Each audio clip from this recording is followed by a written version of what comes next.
Alrighty. We are in. Obviously.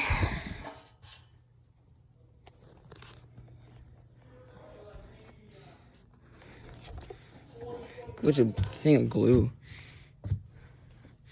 I don't know what this is. The box of the thermostat right here. Honeywell's thermostat box.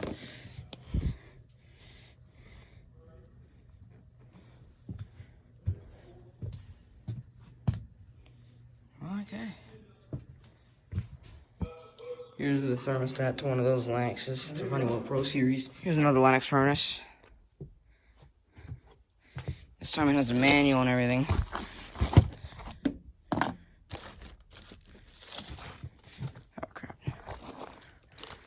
Thermostat box once again.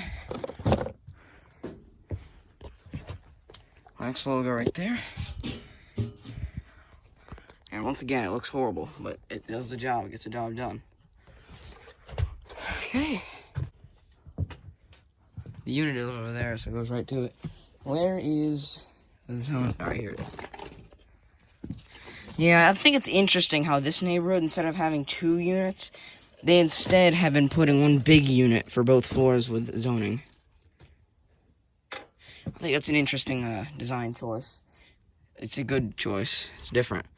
Look at how they, I know. They did that with the other one, too. It was like all like that. I didn't notice. I guess that's it for this furnace. Next one now.